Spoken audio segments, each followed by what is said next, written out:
سەردەمی ئەم تۆفانە قات و قڕەی مرۆڤایەتیدا کەم کەس هەیە توانی بێتی بۆ دەست لە ملانی پیرۆزیەکانی ژوان لەگەڵ مەرگ ببەستێ و بۆ توانەوە لە بۆتەی حەقیقەتدا بەناو نەفەسی ئەهریمەنزادە و پیاوە جەلادەکانی دووکەڵ و خوێندا بروسکە ئاسا شەوە زەنگی ترس ببەزێنێ و بۆ ماچی لێوی پەڵە هەورە باڵ گرتوەکانی ئاسمانی وڵات سوراوی ڕەشەبای حەسرەتی غوربەت بێت و بەدەم گوڵچنینی دایکانەوە دواچۆڕی چاوەکانی بتکێنێتە سەر کێلی ڕۆحی نوستووی سوارچاکەکانی نیشتمان.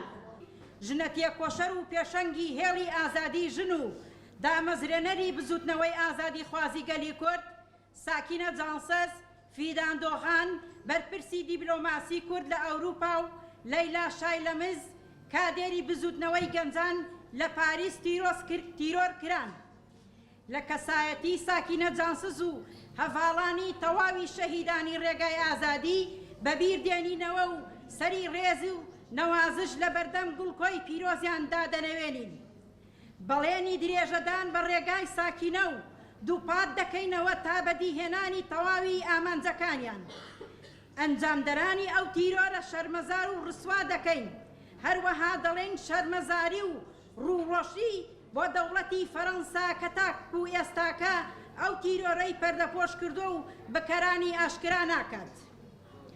ژنەتیە کۆشەر و پێشەنگی هێڵی ئازادی ژن ساکینە جانسەز لە یەکەم هەنگاونانی بنیادنانی بزوتنەوەی ئازادی گەلی کورد بە ڕێبەراتی ڕێبەر عەبدوڵڵا ئۆجەلان بەشداری بنیادنانی ئەو بزوتنەیە دەبێت بۆ بە تاکە هیوا و ئومێد نەک تەنیا بۆ ژنانی کورد بەڵکو بۆ تەواوی ژنانی جیهان.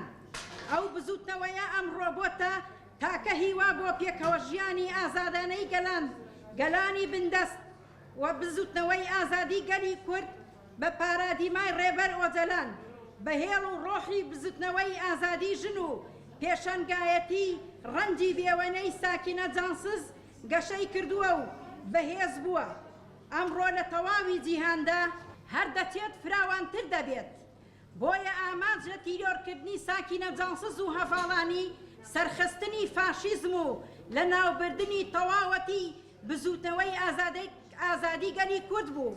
سەرەتا لە کەسایەتی شەهیدان ساکینە جانسز فیدان دۆخان لەیلا شایلەمەزدا سەری ڕێزدانەوێنین لە بەردەم تەواوی ژنانی ئازادی خواز شەهیدانی ڕێگەی ئازادی ڕەگەزی و ڕێگەی ئازادی گەلی کورد و مرۆڤایەتی. بێگومان هەمووان دەزانین کە گەلی کورد بە درێژایی مێژوو داگیرکاری قبول نەکردووە، ژێردەستەیی قبول نەکردووە و ژنانی کورد لە تێکۆشان بەردەوام بوون دژ بە داگیرکاری، دژ بە دەسەڵاتداری، دژ بە پیاوسالاری عەقڵیەتی ڕەگەزگەرایی. ئەگەر بمانەوێت کورتەیەک لە مێژووی تێکۆشانی ئازادی ژن بناسین بێگومان ئەکرێ لە هەڤاڵ سارا ساکینە جانسزەوە وێنەی بەرفراوانی تێکۆشانی ئازادی ژن بناسین. مرۆڤ دەتوانێت بڵێت هەڤاڵ سارا لە کەسایەتی خۆی دەتوانین بڵێن مانیفێستۆی تێکۆشانی ئازادی ژنە.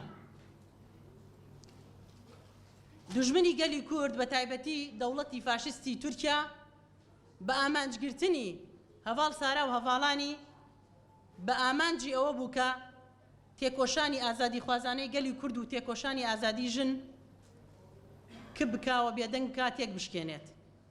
بەڵام ئێمە دەزانین کە هەڤاڵ سارا هەر لە دەستپێکی بەشداریکردنی لە تێکۆشانی ئازادیەوە ڕوبەڕووی زیندان و ئەشکەنجە و زۆرترین زوڵم و زۆری کە ڕوبەڕووی هەموو ژنێکی کورد و هەموو ئازادی خوازێک و هەموو تاکێکی کورد بۆتەوە ڕوبەڕووی بۆتەوە و 10 ساڵی ژیانی خۆی لە زیندانەکانی دەوڵەتی فاشستی تورکیادا بەسەر بردووە.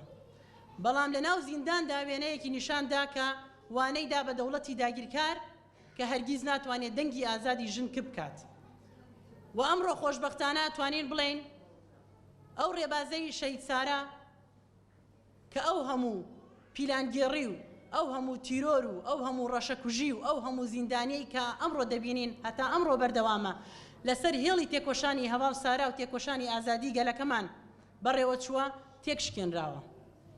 ئەمڕۆ ساکینە چانسز و هەواڵانی بۆ خۆیان هێڵێکن لە ململانێدان لەگەڵ هێڵی سەرمایەداری دەسەڵاتداری داگیرکاری جیهانی و ناوخۆیی و هەرێمی ئەوەی کە جێگەی خۆشحاڵی ئەوەیە بەڕێزان کە ئەمڕۆ ساکینە زیندووە و لە پێشمانەوە ڕێیەکە و بەدەیان و سەدان و هەزاران و مرۆڤ دەتوانێت بڵێ بە سەدان هەزار ئەمڕۆ ژنی ئازادی خواست شوێن پێی ساکینە چانسز و هەواڵەکانی هەڵگرتووە و بە شوێن پێی ئەوانە ڕێ دەکات و تێکۆشانەکات.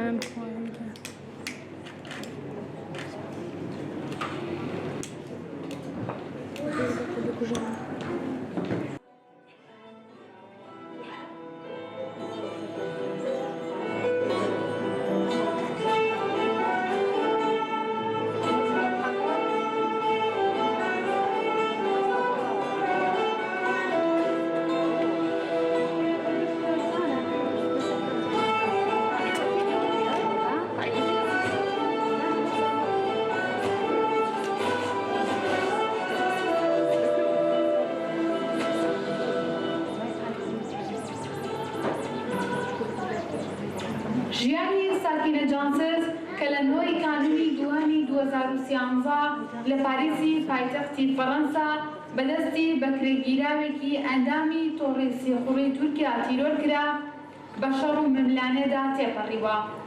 لە تەمەنی گەنجیەوە هەتا ئەو کاتەی گیانی لەدەستدا لە تێکۆشانی ئازادی کورد و ژناندا ئەرکی پێشەنگایەتی لەسەرشان بووە. ساکینە جانسز لە ساڵی 1958 لە شاری دەرسینی باکووری کوردستان و لە خێزانێکی عەلەوی لەدایک بووە. هێشتا لە تەمەنی گەنجیدا بوو کاتێک بە فکری چەپ و سۆسیالیستی ئاشنا بوو. دوای هێرشی چەکداری 12 ئاداری 1970 بەهۆی بیرروبۆچوونە چەپ و سۆسیالیستیەکەیەوە بە تەبگەری ئازادی کوردان ئاشنا دەبێت و دەست بە خەبات دەکات.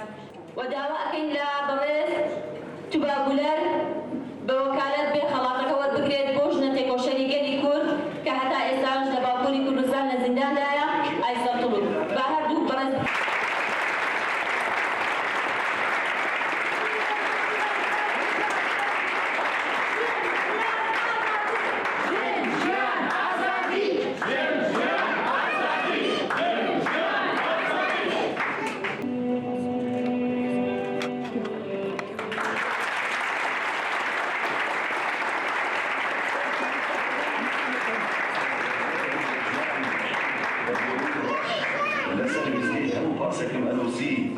ئێمە وەکو ڕێکخراوی ژنانی ئازادی کوردستان و گەنجێک بۆ نۆیەمین ساڵیادی کۆمەڵکوژی پاریس لە زنجیرە چالاکیەکانمان ئەمڕۆ مەراسیمێکمان ئامادە کرد کە بە پێشکەشکردنی خەڵاتێک بە ژنانی چالاکوانی ئەفغانستان و هەروەها خەڵاتێکیش بە ژنەپارێزەر و سیاسەتمەداری باکووری کوردستان و لە یەکشەممە کاتژمێر یەکی دوای نیوەڕۆدا لە ئۆفیسەکەی خۆمان لە ڕێکخراوەکەمان سیمینارێک پێشکەش دەکرێت بە دەربارەی کۆمەڵکوژی پاریس و لە ڕانیەش چالاکیمانێ لە دوو گوندی ڕانیە چالاکیمان دەبێت و لە کەلار و هەروەها لە شارە زۆریش کار و چالاکیمان دەبێت.